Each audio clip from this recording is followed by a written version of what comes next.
de prisión por el caso Lavallato. Y está hablando. Claro. Y exactamente, y acaba de solicitar la colaboración eficaz para que le reduzcan la pena. Ahora, lo que llama la atención es que en nuestro país normalmente los poderes judiciales no tienen la independencia debido a la independencia que aspiramos todos tuvieran. ¿Qué ha pasado en Brasil que se han podido enfrentar a un hombre tan poderoso? Bueno, esa es una de los grandes, digamos, casos emblemáticos, por decir de alguna manera.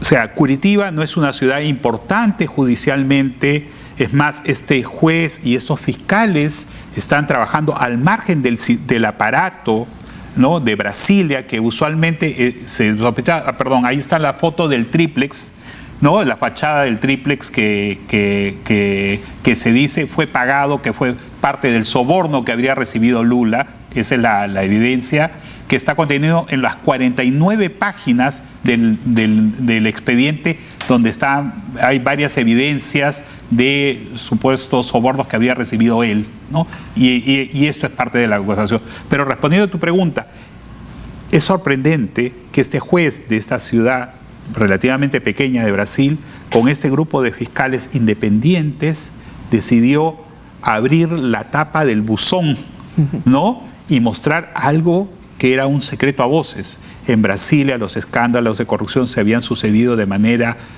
sucesiva, tanto que hemos tenido el caso de Collor de Mello en los años 90, donde se le destituyó, y otros casos más. Pero este grupo decidió simplemente emanciparse, digamos, de esta influencia del poder central y comenzar la investigación que al principio parecía que no llegaría a buen puerto, como muchas de las investigaciones de corrupción, no solo en Brasil, sino en toda América Latina. Pero fue tal el escándalo y la dimensión el número de evidencias y la cantidad de personas procesadas, y además de personas que comenzaron a confesar para tratar de reducir sus penas, que ya llegó a una dimensión tan grande que yo creo que ni el propio gobierno ni los propios brasileños se podían imaginar que iba a alcanzar, ¿no? Ahora, tú hablaste del mensalado y en tema de si Lula estaba implicado o no, pero yo recuerdo ya en esos años, claro, no se decía que él estaba implicado, pero había gente pero muy cercana a él que estaba implicada en el mensalado. Entonces, la pregunta es, igual habían sospechas, o sea, digamos, a nivel popular, eso no habría impactado en ese momento, la verdad es que no recuerdo, cuando tú estabas ahí, ¿había impactado en algún momento en la popularidad de Lula? Sí, o sea, el mensalado no fue hecho por este mismo grupo no fue juzgado por el mismo grupo que está haciendo ahora caso Lavallato.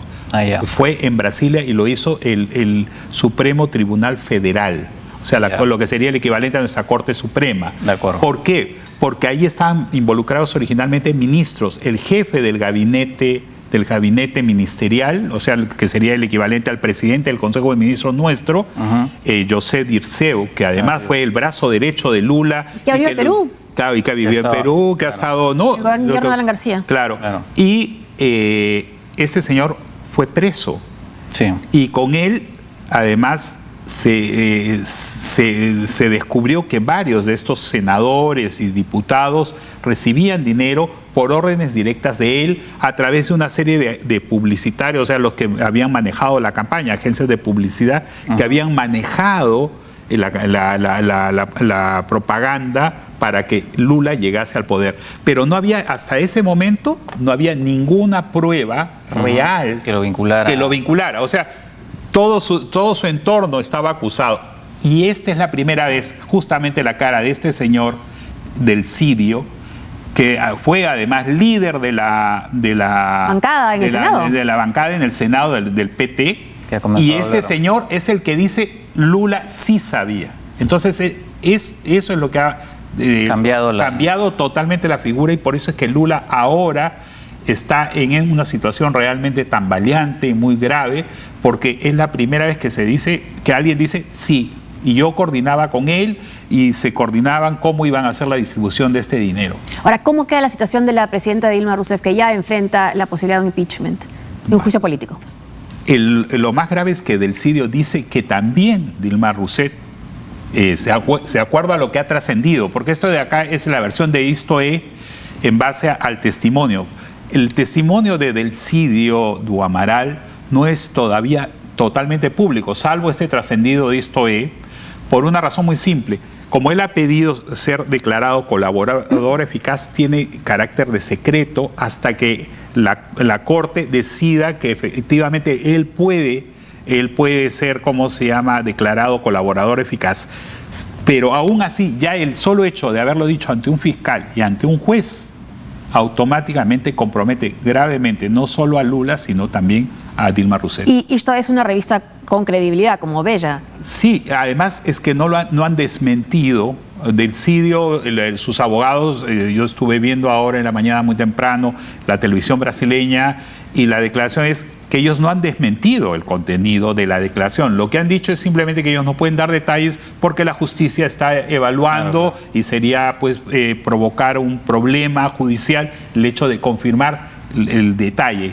Porque a veces los del PT se quejan de un maltrato de parte de la prensa, de parte de los medios. Ahora, ¿qué va a pasar con las bases del Partido de los Trabajadores? Lo primero que hizo Lula fue ir al local de su partido. ¿Qué dice la opinión pública brasilera con respecto a Lula? Bueno, las encuestas muestran de que el 70% nunca volvería a votar por el PT.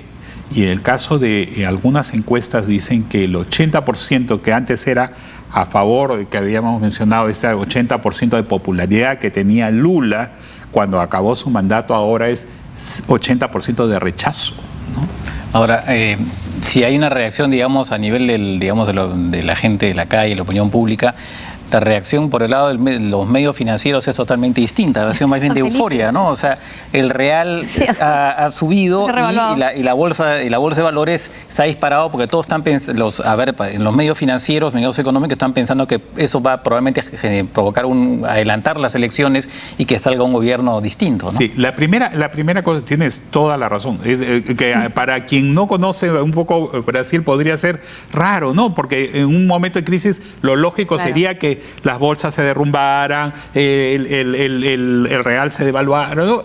Lo que pasa es lo siguiente, que la recesión, los datos de recesión que fueron revelados ayer, que muestran que Brasil fue uno de los países, después de Venezuela, el segundo país con mayor recesión en América Latina, con la recesión más grave. Para el mercado financiero es la lectura de que más bien va a haber un cambio radical en la política económica. Porque esto va a provocar definitivamente que si Dilma Rousseff continúa, inmediatamente va a tener que modificar para de alguna manera aquietar los reclamos sociales que existen en ese momento por esto concepto de la y en el mediano plazo la posibilidad de que si en caso Dilma Rousseff pudiera ser destituida a través de un juicio político llamado impeachment, hubiera un cambio radical de gobierno en el sentido contrario, con una política absolutamente distinta a la que están viviendo ahora los brasileños. Pero ¿qué posibilidades hay de un impeachment con un escenario como el que se tiene al presidente de la Cámara de Diputados, Cunha, que está también enjuiciado? Y es decir, ¿cuáles son las posibilidades ahora? Porque la misma oposición de alguna forma también está, como se dice, en el candelero, ¿no?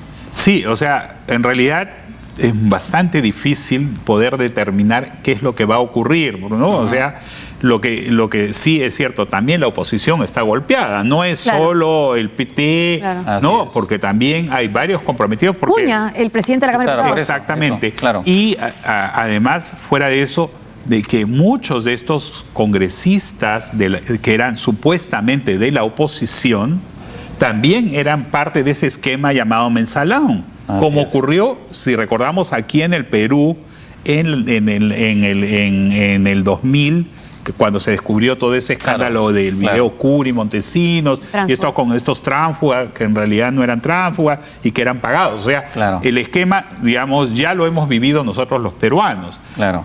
Entonces la oposición tampoco es que la tiene todas consigo. O sea, hay bastantes críticas y bastantes cuestionamientos, ¿no? Claro. Y es cierto, un poco retomando lo que decía Josefina acerca de la prensa, hay un sector de la prensa que nunca quiso al PT, que siempre se opuso al PT y que evidentemente ahora ha recibido con todas estas municiones listos para poder disparar y acabar definitivamente con este partido que había luchado durante tantos años pues, por los derechos sociales, que siempre luchó contra el sistema y que acaba preso del propio sistema que ellos habían combatido durante tantos años, ¿no? Hugo, muchísimas gracias por estar con nosotros aquí, por tu compañía, por tu explicación, tu análisis de Brasil. Seguramente que te vamos a necesitar nuevamente pronto porque esto solo comienza, parece.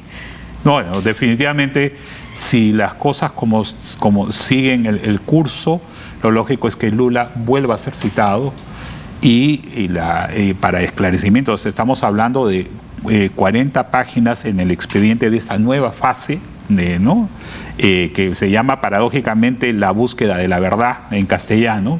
Entonces es altamente probable que Lula vuelva a ser citado y nadie sabe pues qué cosa es lo que pueda ocurrir al final, ¿no? O sea, muchas gracias, Hugo. Muchas gracias. Gracias. Y seguimos con Brasil. Vamos a ver un poco lo que estaba contándonos ya Hugo. ¿Quién es Luis Ignacio Lula da Silva y por qué es tan importante su participación en esta investigación? Veamos el informe. Atrás quedaron los años de popularidad que rodearon a uno de los ídolos de la izquierda latinoamericana. El expresidente Luis Ignacio